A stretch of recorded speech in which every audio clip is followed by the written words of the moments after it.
Saio hau Nafarroako gobernuak diruz lagundu du.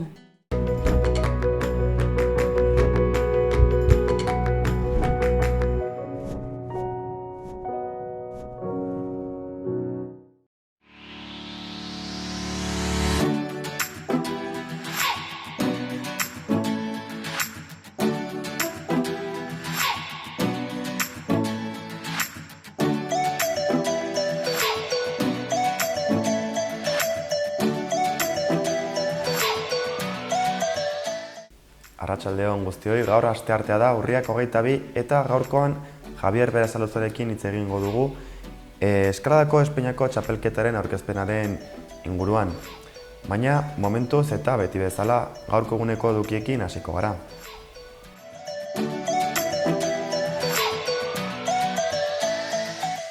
Gaurko eguneko efemerideak azalduko ditugu oraingo honetan. Alde batetik, 1906ko urriaren 22an Paul Cézanne, frantziar margolaria, impresionismotik kubismorako trantsiziozko eragile nagusienetakoa hil egin zen. Eta bestetik, 1913an Budapesten, Hungrian, Ernest Andrei Friedman edo Robert Capa, 20. mendeko korrespontxal grafiko ezagunena jaio egin zen.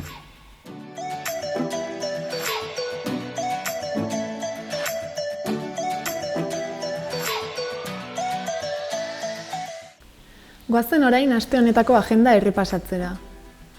Ostiralera arte mundua hankaz gora jartzeko elkartasun 15aldia ospatzen ari dira Zabaldin. Ekintza desberdinak 7:30 izango dira sarrera librearekin. Horretaz gain, igandera arte Lesfen kultur jardunaldi lesbofeministak ospatzen ari dira. Leku desberdinetan eta ordu desberdinetan, beraz, programan kontsultatu daiteke. Hori bai, jarduera guztiak sarrera librearekin dira. Ostiralean, Antsoaingo antzokian, ramper antzerkia egongo da arratsaldeko 9:00 €6,50 sarrera ordainduta. Bukatzeko asteburuan, larunbat eta igandean, Handia hotelean Nafarroako mus txapelketako finala jokatuko da. Ordua kontsultatu daiteke eta sarrera librea izango da.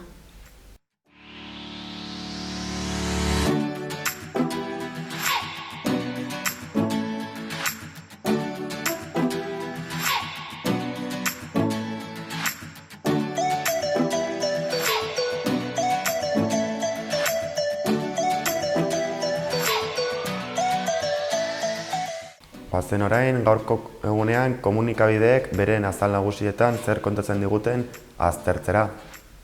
Diario de Navarra egunkariaren azalarekin hasiko gara. Nafarroako populazioaren 10%ak bere osasunari kaltetzen dion lo gorabehera pairatzen duela alertatu du egunkariak bere titular nagusian. Argazki nagusian berriz, Bartzelonan Sánchezi protesta egiten ari dira manifestari batzuk, presidentea ospitalean zauritutako poliziei bisita egin ondoren.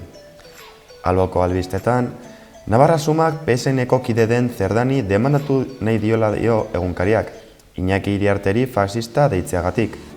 Beherago, Alfredo Martínez ospitaleguneko zuzendari berria dela azaldu du ere.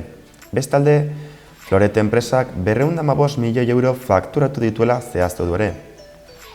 Aireporturako taxiak egunean 12 bidai egiten duztela azaltzen du ere.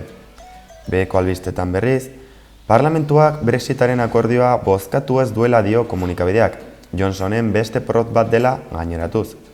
Eta azkenik, Errealak Noaineko aireportua osasunak baino gehiago erabiltzen duela argitzen du ere. Diario de Noticiasen azalarekin jarraituko dugu, 1000 zaintzailek Nafarroan alta eman dutela azaltzen du Noticiasek, estatuak bere kotizazioak onartu ondoren. Ezkerraldean, bidasoan kontrabandozko angulak aurkitu dituztelaren berri ematen du. Baita, Javerianoseko eraisketan 1940ko denbora kapsula bat aurkitu dutela azaltzen du ere. Argazki nagusian, osasun langileak Sánchezi oihuka eginez ageri dira Bartzelonako ospitale batean egindako bisitan. Eskuinaldeko albisteekin jarraituz, Zerdanek Iriarteri faxista ditzegatik Esparzak demandatu nahi diola azaldu du Noticiasek. Jakarako autobiak negu honetan ibiltzeko moduko beste 7,2 kilometro izango dituela plazaratu du. Bestalde, Martínez Larrea ospitaleguneko zuzendari berria dela azalarazi du ere. gobernuak Francoren arrastoen lekualdaketa ostegunean finkatu duela argitu du Notiziasek ere. Eta azkenik, Berkouek Boris Johnsonen Brexiteko akordioa bozkatzea ukatu duela azpimarratu du egunkariak. Gara egunkariaren portadarekin orain, Sánchezek Bartzelonan estatuko segurtasun indarrak bisitatu dituela eta torra mespretxatu duela nabarmendu du egunkariak bere titular nagusian. Alboan, Urkulluk Euskadi Basque Country eraikitzera animatu duela azaldu du komunikabideak. Pausako etorkinen zentroaren irudia ageri da berago, honi buruzko erreportaiaren aurrerapen moduan. Bestalde, Berkouek Brexitaren beste bozketa bat errefusatu duela azpimarratu du Garak. Txilen tentsio gehiago eta etxeratze agindu berria dagoelaren berri eman du ere. Azkenik, RTHen egondako 6 kaleratzeen ondoriozko epaia hasi dela argitu du medioak. Berria egunkariaren azalarekin jarraituz, Clara Ponsati, Kataluniako hezkuntza kontseilari ohia erbestratuta dagoenaren irudi nagusi batekin irekitu azala egunkariak. Kupula politikoak oso galduta daudela eta gazterian itxaropena duela azaldu du Ponsatik. Beherago, etzi Franco erorien haranetik aterako dutela azpimarratu du berriak, erabakia hartu eta 14 hilabete geroago. Bestalde, epailak Voxen kontrako protestan atxilotutako 18 herritarrak aske utzi dituela plazaratu du. Bestetik, Txilen metroko txartelaren prezioa ez igotzeak protestak baretu ez dituela nabarmendu du egunkariak. Zaldi urdina obraren nondik norakoen berri eman dute bere autoreek Unai Iturriagak eta Igor Elortzak. Azkenik, Zimitzen ugaritzen berri eman du ere berriak. Euskal Herria Irratiaren webguneko azarrarekin amaituko dugu. Argia ikastolak elkartasunerako deia egin duela azpimarratu du komunikabideak. Zorrak kitatzeko laguntza eskatu dute, izan ere, espero baino euskaltzale gutxiago bildu ziren igandean, eta eguraldiak ez zuen egorari lagundu. Pirinioetako autobidea mantso baina aurrera doala azaldu du ere, eta azkenik, Navarra Sumak tuterako nafarroineza politizatu zutela iradoki duela azalarazi du Irratiak bere webguneko azalean.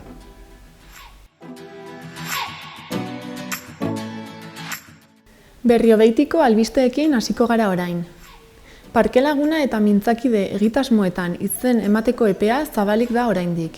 Bestalde, ostiralean, gurasoentzako teknologia berriak adingabeen kirolean tailerra eskainiko da Artikan. Emailea Ana Sesma pedagogoa izanen da, ziber jazarpenean aditua eta kirol bitartekaria. Kirola eta gazteria zerbitzuak antolatutako prebentzio tailerren zikloaren barruan kokatzen da. Horretaz gain, beste 2 tailer izango dira azaroan. Drogen inguruan mintzatzeko izan ditzagun gauzak argi eta zibersegurtasuna eta familia. Horretaz gain, familia gehi euskara zikloa antolatu du udalak haur txikiak dituzten familiei zuzendua. Ziklo honen lehenengo jarduera guraso erdaldunei begiratutako tailer bat izan da, ikasi nola erabili euskara zure seme-alabekin gutxi edo deus ez jakinda ere. Ondoren, urrian ere euskarazko jolasen inguruko beste 2 tailer antolatu dira. Gurasoek, euskaldunak izan ala ez, aurrekin aritzeko euskarazko jolasak ikas ditzaten. Lehenengoa Berriogoitin eta bigarrena Artikan. Azaroan 2 hitzaldi tailer antolatu dira ere, lehenengoa aurrak D ereduan matrikulatu dituzten guraso erdaldunei zuzendurik dago. Bereziki, lehen hezkuntzan hastear edo hasi berriak diren aurren gurasoei. Gaia, hain zuzen ere, guraso horiek izaten duten kezka batekin loturik dago. Nola lagundu aurrei etxerako lanak egiten euskara jakin gabe. Bigarren hitzaldia, aurrak oraindik haur hezkuntzan eskolatu ez dituzten edo eskolatu berri dituzten gurasoei dago zuzenduta. Bereziki, hizkuntza ereduaz zalantzak dituztenei. Gainera, erretiratu eta langabeek txangoa egingo dute asteburuan Viana eta Torres del Riora. Eta igandean, Nafarroako 35. nazioarteko abesbatza zikloaren barne, Japoniako abesbatza batek eskainiko du kontzertua Maria de Maeztu kulturetxean.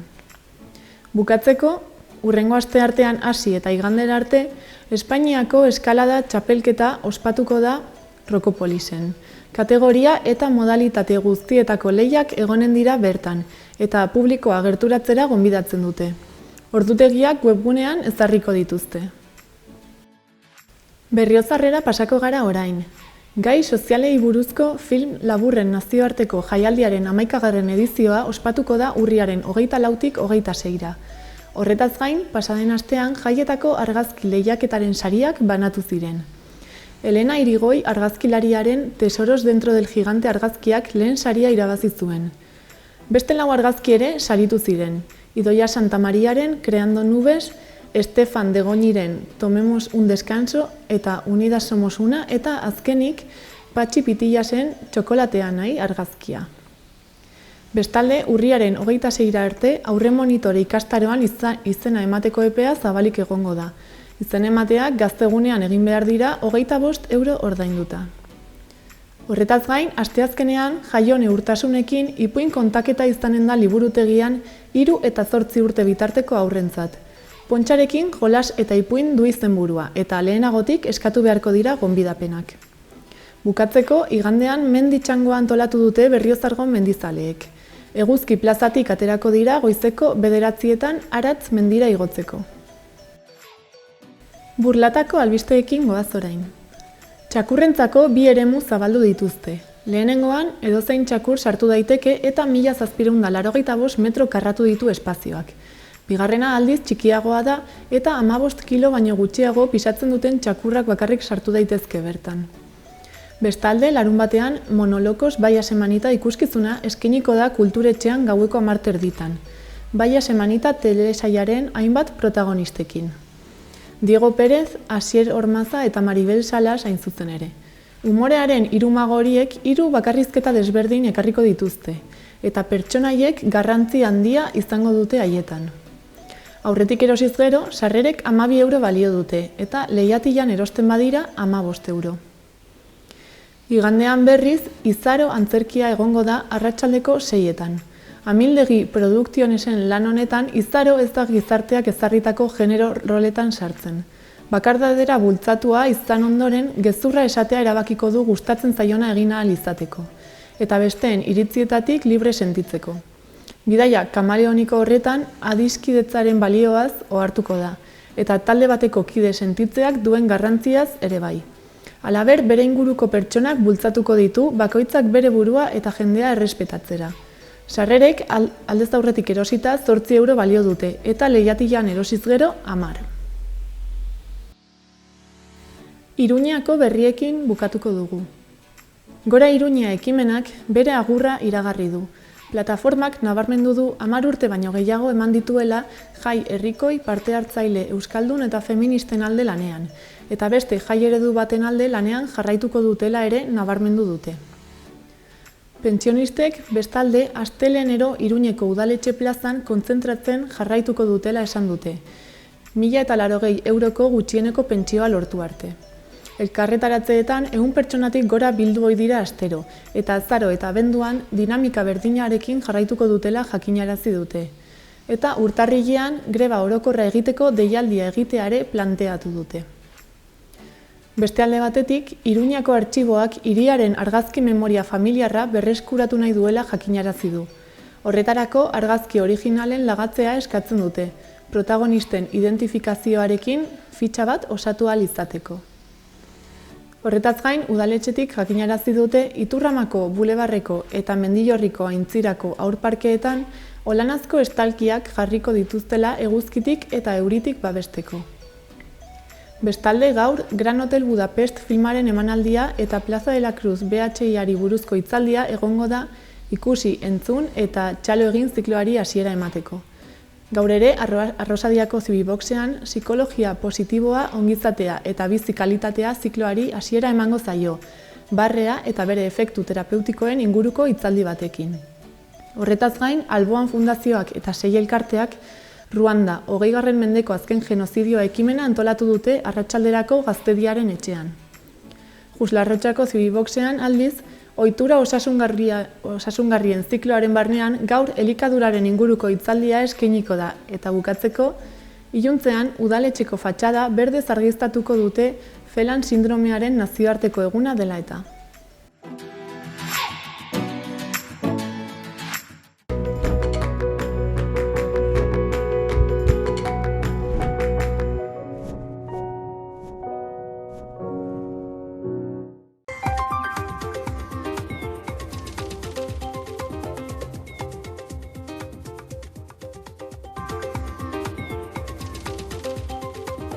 Goizean zehar lainoak ugarituz joan dira. Arratsalde gau partean giroa goibelera egingo du eta euria sarri eta ugari botako du. Goizetik ipar haizea nagusi eta arratsaldean indartu egingo da. Temperaturan aldaketa handirik ez. Asteazkenean zerua oso lainotsu edo estalita egongo da. Euri txiki ertaina egingo du. Iraunkorra eta oso ugaria izan daiteke. Eki osagaiko haizea ahul-bizia ibiliko da. Arratsaldean mendebal osagaira aldatuko da, bolada gogorrekin. Temperatura minimoak zeozer igoko dira eta maximoetan aldaketa handirik ez.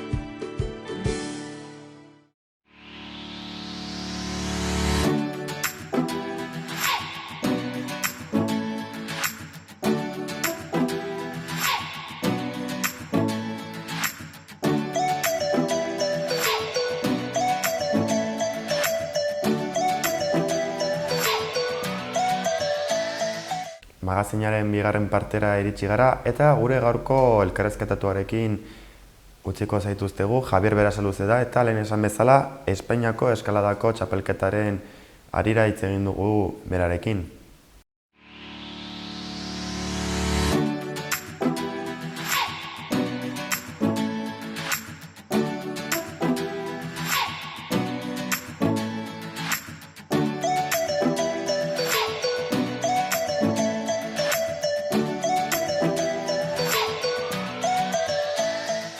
Gaur Berrioplanoko Rokopolisera etorri gara, hemen aurkezten dutelako Espainiako eskalada txapelketa. Hurrengo asteartean hasiko da eta igandera arte iraungo du, eta hori dela eta Javier Berasaluzerekin egongo gara hizketan.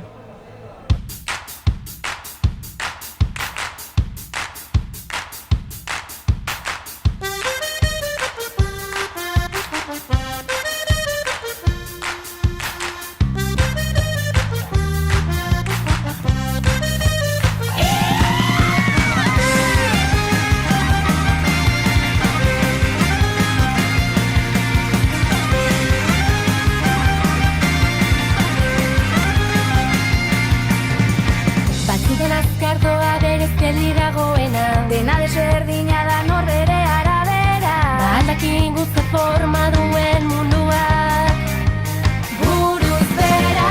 Ikusi nahi badezu, desberdin sentitu nahi badezu. Desegin txoria buruan, hankak airean igo nahi badezu. Nere gainean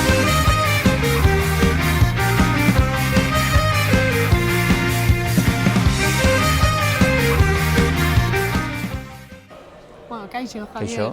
Zuzara Nafarroako Mendi Federazioko arduraduna, Bai, eskalada arloan eramaten duena arduraduna, bai. Eta gaur etorri zarete hona aurkeztera Espainiako txapelketa, hurrengo astean ospatuko dena. Hori da, Espainiako Federazioak antolatzen du aurten gurekin, Nafarroako Federazioarekin batera, Espainiako txapelketa, super txapelketa, abidarakoa, blokekoa, zailtasunakoa eta overola eta para eskalada. Beraz, eskaladan dauden modalitate guztiak? Guztiak, sailkapen guztietan, gizonezkoa, emakumezkoetan, eta bai, zu 14, zu 16, zu 18, zu 20 eta nagusien zera txapelketa guztiak. Eta da, horrelako txapelketa bat egiten den lehenengo aldia? Bai. Espainia mailan? Espainia mailan, bai. Europa mailan eta mundu mailan normalean txapelketak egiten dira batera, 10 egunetan normalean egiten dira zailkapen, modalitate bakoitza egiten da bere txapelketa eta bere finala eta, baina estatu mailan ez da inoiz egin olakoa bat. Eta pasaren urteko esperientziarekin antolatu genuenean bai zailtasunekoa, bai abiderokoa eta bai para eskalada, hasi ginen pentsetan, ia posible izango litzatekeen egitea aurten Europa mailan edo mundu mailan egiten den gauza bera. Eta bueno, saiatuko gara.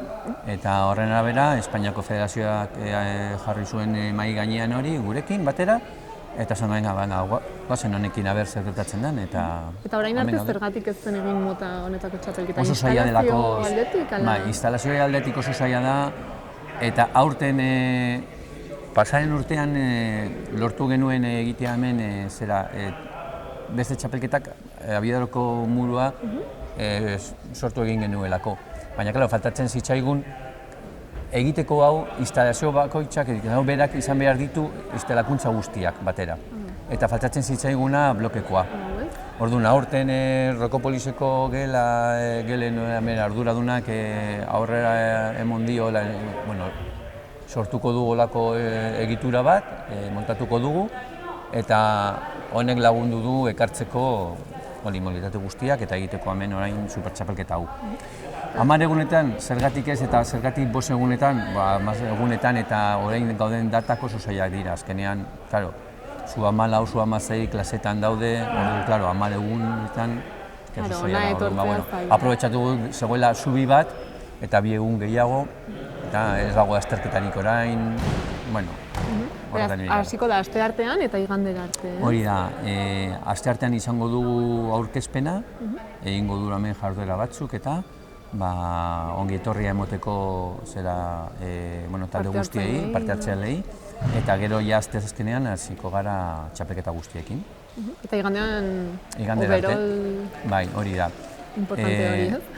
Bai, asteazkenean, ostegunean eta ostiralean egingo ditugu semifinala, kuartos final, guzti hauek, eta ostiralean egingo ditugu Abiadorako semifinalak eta finalak, eta gero blokekoak eta zailtasunezkoak egingo pentsatu behar dut, bai, eta para eskalada ostiralean baitare, finalak eta guztiz. Eta gero, larun batean egingo ditugu blokeko eta zailtasunezko finalak, eta gero igandean overola. Bloke, zailtasuna eta abiadura. Eta gainera, berez, Espainiako txapelketa izateaz gain, ere garrantzitsuak izango dira emaitzak ez, urrengo urteko olimpiadei begira. Hori da, bai, oso garrantzitsuak dira horretarako. Bere solan olimpiadetarako ez da garrantzitsua azkenean Tokion 2020an parte hartuko dut bakarrik 20 parte hartzaile. Orduan ez dira,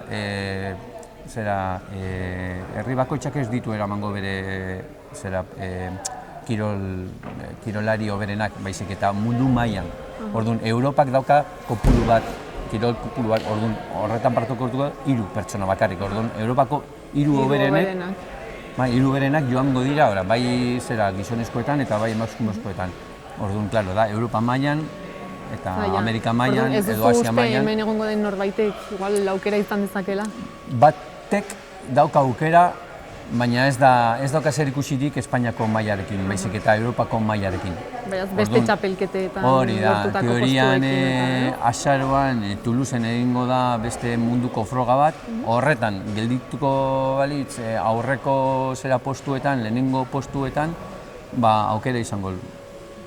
Baina, ez dakigu momentuz. Eta hemen, hurrengo asteko txapelketan zenbat nafarrek parte hartuko dute? Momentuz, deialdia egin diegu 20 parte hartzailei.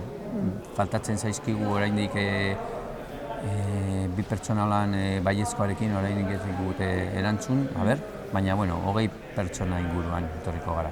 Eta kontutan izan da, hemen daudela estatu mailako instalaziorik onenak ez, edo horrela? Uste duzu Nafarroan kirol honek indar gehiago duela, igual beste probintzietan baino? Gu adibidez gaztetxoekin daukagu 100 gazte, igual zu 12, zu 14, ez da horren besterako. Gero nagusietan ez dauzkagu horren besterako parte hartzaile edo kirolari parte hartzen duteneko lan txapelketetan, baina gaztetxoekin guk daukagu olako ez bakarrik hemen Rokopolisen baizik eta beste gela batzuetan eta beste klub batzuk, hemen Nafarroan badauz klub pilo bat eta bakoitzan badaude ume pilo bat. Orduan hemen dagoen arrastaka honekin da oso handia. Afizioa badago orduan, afizioa da izugarria, beste lekuetan baino gehiago. Gertatzen da gero, pasatzea, bai, olako gure kirolean, daukago alde batetik arrokan, kanpora, ez dago txapelketarik, kominen artean ez dago txapelketarik, eta gero txapelketetan, ez da, kirol eskalada, baina hemen indorrean. Orduan, klaro, batzuk nahiago dute bestea, hau baino. Orduan, bueno. Ez daudela guztiak. Ez dago guztiak, bai, hori da. Eta hurrengo asteko txapelketara ikustera edonor hurbildu daiteke? Bai, edonor. Doakoa da, edonor gerturatu alda ona ikusteko hemen Espainiako kirolari hoberenak, eta bai, kriston espektakulo izango da. Eta ordutegia edo jarriko duzu ezakit interneten? Bai, argitaratuko du herrialdetan, bai Eurokopolizekoan, bai Federaziokoan, Nafarroko Federaziokoan, Espainiako Federazioan baita ere, goberrian ordutegi guztiak eta bai. Baina goizeko 6:30-tik, 7:00-tik, gaueko 9:00-ak arte, egunero egongo da espektakuloa. Bai. Beraz lan handia zuentzat ere, antolatzeko, eta hemen egotea hainbeste ordu. Antolakuntza aldetik oso lan handia da, bai. Bueno, ez dakit zerbait gehiago gaitu nahi duzu, nola?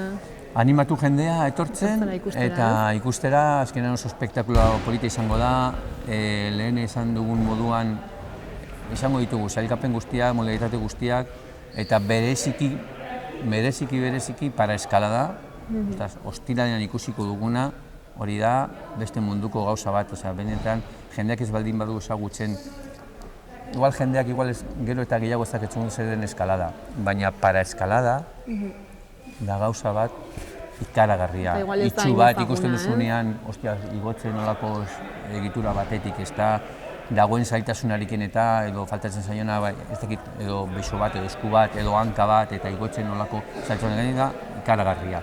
Eta oso hunkigarria gainera.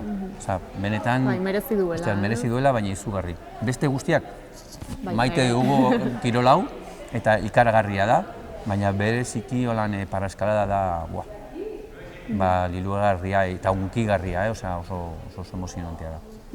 Mila esker eta ea jende animatzen den hona etortzea. Baietzaia animatzen den jendea etortzen eta disfrutatzeko.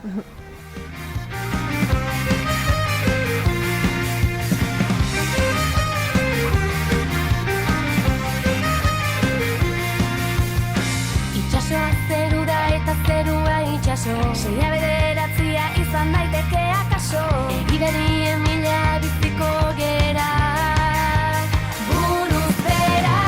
Ikusi nahi badezu, desberdin sentitu nahi badezu, desegin txoriak buruan, hankak airean igo nahi badezu, nire gainean.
Amaitutzat emango dugu gaurko programazioa, mila esker gurekin egoteagatik.